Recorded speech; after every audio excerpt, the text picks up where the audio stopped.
आज खर्चा पानी में हम बात करेंगे ओला कंपनी की तरफ से आई एक नहीं दो बैड न्यूज़ की। जानेंगे कि ओला ने अपने तमिलनाडु स्थित इलेक्ट्रिक स्कूटर प्लांट को हफ्ते भर के लिए बंद करने का फैसला क्यों किया है। इसके अलावा ये भी समझेंगे कि कंपनी अपने 1000 कर्मचारियों को क्यों निकालने जा रही है। इन सब बातों पर विस्तार से चर्चा करेंगे। नमस्ते, मेरा नाम है सौरभ और आप देख रहे हैं खर्चा पानी।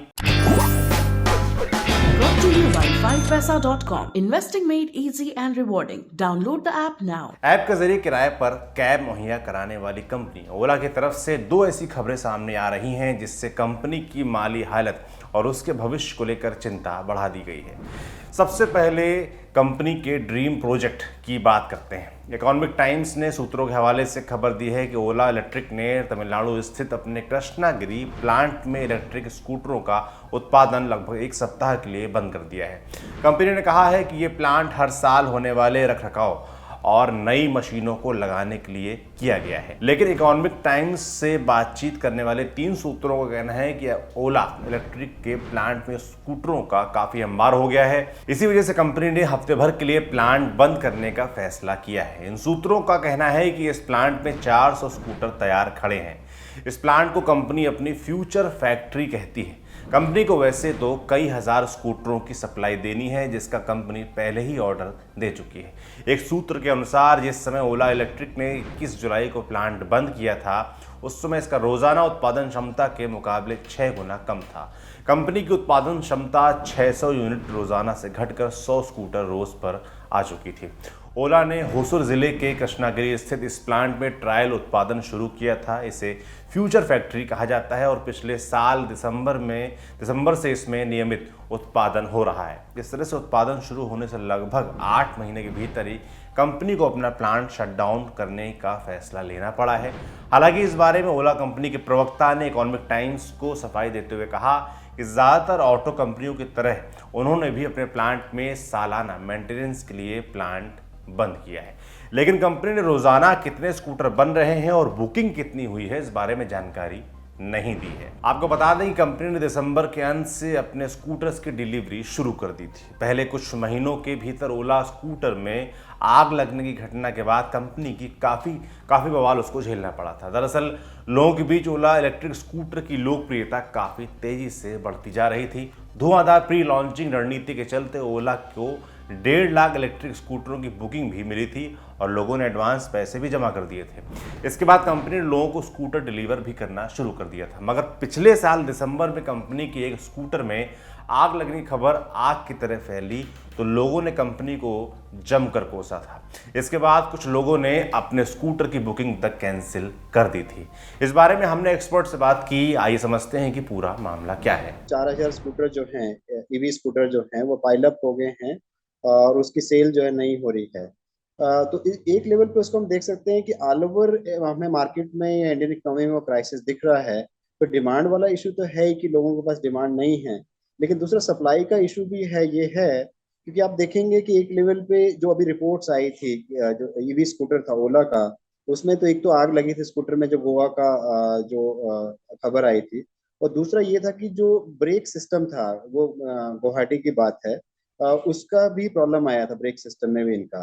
तो कहने का मतलब ये है कि एक लेवल पे तो क्वालिटी का इशू है, उस कारण से लोग जो है वो डिमांड कम कर रहे हैं, और दूसरा इशू ये है कि ऑलरेडी मार्केट में डिमांड कम है, तो उससे भी प्रॉब्लम है। और इनफैक्ट तीसरा पॉइंट मैं ये भी कहूँगा कि कंपटीशन की बात भी है ओला को। तो उस लेवल पे यदि क्वालिटी उतना नहीं डिलीवर कर पाई है ओला, तो इस कारण से उसकी जो सेल है वो कम हो रही है क्योंकि डिमांड कम होगी। और इस कारण से ये जो खबर आज आ रही है कि 4000 जो है उनके स्कूटर जो हैं वो तमिलनाडु की फैक्ट्री में पाइल अप हैं, वो उसी को रिफ्लेक्ट कर रहा है। तो नटशल में कहें कि एक लेवल पे ओला कंपनी जो है ईवी सेक्शन में स्कूटर के इलेक्ट्रिकल जो सेक्शन है वो क्राइसिस में है, और वो क्राइसिस हमें दिख रहा है। अब ओला कंपनी की एक और बुरी खबर पर बात करते हैं। इकोनॉमिक टाइम्स के अनुसार कंपनी से जुड़े सूत्रों ने कहा है कि कंपनी अपने 1000 कर्मचारियों को बाहर का रास्ता दिखा सकती है।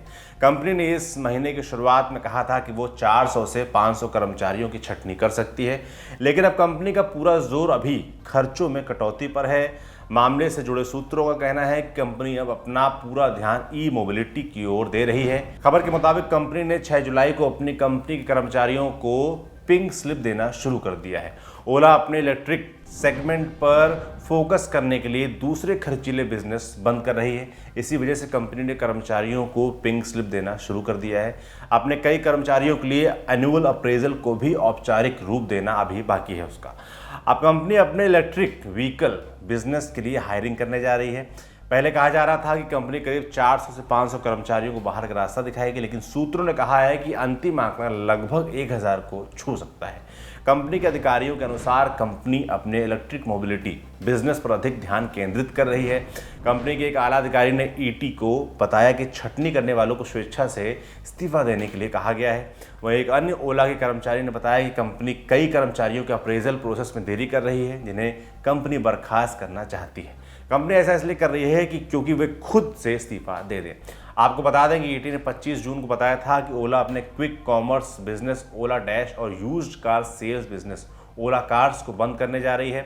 इतना ही नहीं, ओला ने ब्रिटेन, ऑस्ट्रेलिया और न्यूजीलैंड जैसे विदेशी बाजारों में निवेश पर भी ब्रेक लगा दिया है, जहां वो पहले से मौजूद है। एक रिपोर्ट के अनुसार ओला के कोर मोबिलिटी में लगभग 1100 कर्मचारी जॉब करते हैं। हर महीने 100 से 150 करोड़ रुपए का रेवेन्यू भी जनरेट करते हैं, जिससे 40 से 50 करोड़ रुपए का प्रॉफिट भी आता है। जानकारी के मुताबिक ओला डैश जैसे खर्चीले कारोबार के कारण और कर्मचारियों की छटनी के कारण कंपनी का कारोबार और ऑपरेशनल मार्जिन बढ़ेगा।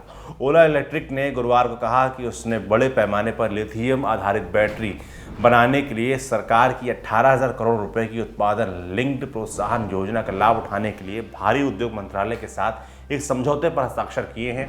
बता दें कि कंपनी का किराए पर कार उपलब्ध कराने का कारोबार भी काफ़ी मंदी से गुजर रहा है। साल 2020 के मुकाबले कंपनी की कमाई घटकर करीब 1/3 रह गई है।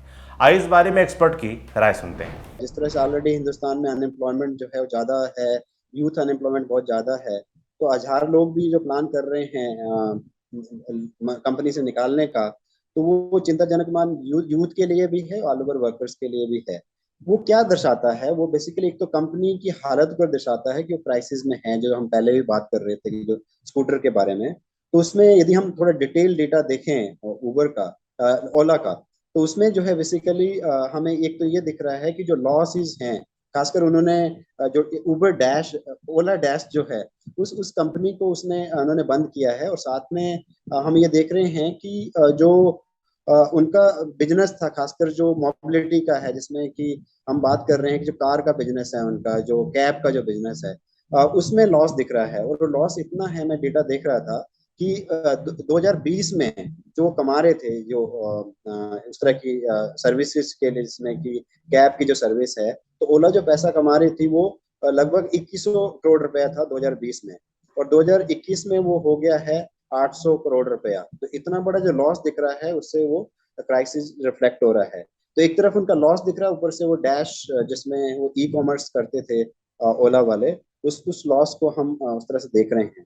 तो उसी के साथ इसको हमें लिंक करना पड़ेगा कि कहीं ना कहीं इस क्राइसिस को वो वर्कर्स को कंपनी से हटा के, उनकी छटनी करके जो है उस लॉस को कवर करने की कोशिश कर रहे हैं और उस क्राइसिस को रिफ्लेक्ट कर रहे हैं। उसको तरीका क्या अपना रहे हैं, ये भी खबरें आ रही हैं, और उसमें दो तरीके वो क्लियरली दिख रहे हैं हमें कि अब वो डाइवर्सिफाई कर रहे हैं। अब वो बिजनेस को इस तरह से न करके कि ई कॉमर्स या स्कूटर का बिजनेस न करके इसमें उनका थोड़ा सा फ्लॉप हो रहा है, उसके लिए एक तो वर्कर की छटनी कर रहे हैं, लेकिन दूसरा जो डाइवर्सिफाई कर रहे हैं उसमें दो तरीके हैं। एक तरीका है कि वो अपना ही इन्वेस्टमेंट कर रहे हैं ईवी सेक्शन में। इस कारण से जो लिथियम बैटरी है उसको डेवलप करना चाह रहे हैं, और ये प्लान भी आ रहा है। जो मिस्टर अग्रवाल हैं सीईओ उनके, उन्होंने कहा है कि हम $500 मिलियन जो है आने वाले सालों में बैटरी वाले में या सेल वाले में, लिथियम बैटरी में हम इन्वेस्ट करेंगे। जिसके तहत ये खबर आ रही है कि बैंगलोर में उन्होंने प्लांट लगाया है लिथियम बैटरी के लिए, और उसमें $100 मिलियन उन्होंने इन्वेस्ट किए हैं 500 में से। और दूसरी खबर ये आ रही है जिससे कि वो डाइवर्सिफाई करना चाहते हैं और इम्प्रूव करना चाहते हैं अपनी परफॉर्मेंस को। उसमें उन्होंने मिनिस्ट्री ऑफ हैवी इंडस्ट्रीज, जो गवर्नमेंट ऑफ इंडिया की है, आज ये खबर है, उसके साथ एग्रीमेंट हुआ है। जो प्रोडक्शन लिंक स्कीम है, इंसेंटिव लिंक स्कीम है, जो गवर्नमेंट या मोदी गवर्नमेंट जो है वो इंसेंटिव दे रही है कि आप खासकर ईवी सेक्शन में आप एडवांस करें, जो हम हेल्प करेंगे। तो उसमें उन्होंने 18,100 करोड़ रुपया जो है वो उस तरह का एग्रीमेंट किया है गवर्नमेंट ऑफ इंडिया के साथ। मेन मकसद उनका इसमें भी यही है कि हम ईवी सेक्शन में जो बैटरी है, लिथियम बैटरी है, उसको हम इनोवेशन के लिए उतना पैसा लगाएंगे। लेकिन ये जरूर है कि जो वो डाइवर्सिफाई कर रहे हैं, खासकर अपने इन्वेस्टमेंट कैपिटल के थ्रू, जो 500 मिलियन का वो प्लान कर रहे हैं, जिसमें 100 मिलियन लगा भी दिया है उन्होंने, और गवर्नमेंट ऑफ इंडिया के साथ जो है मिनिस्ट्री ऑफ हैवी इंडस्ट्रीज, उसके साथ भी उनका जो 100 करोड़ रुपए जो है वो इन्वेस्ट कर रहे हैं, नॉट 18,100 करोड़ रुपए जो है इन्वेस्ट कर रहे हैं गवर्नमेंट ऑफ इंडिया के साथ। तो कितना एम्प्लॉयमेंट जनरेट कर पाएंगे वो आने वाले दिन बताएंगे। लेकिन अभी जो है क्राइसिस में ओला कंपनी दिख रही है, जो चिंताजनक बात है। ये था आज का खर्चा पानी। ये बुलेटिन लिखा था हमारे साथी प्रदीप यादव ने। आप देखते रहिए दी ललन टॉप। शुक्रिया।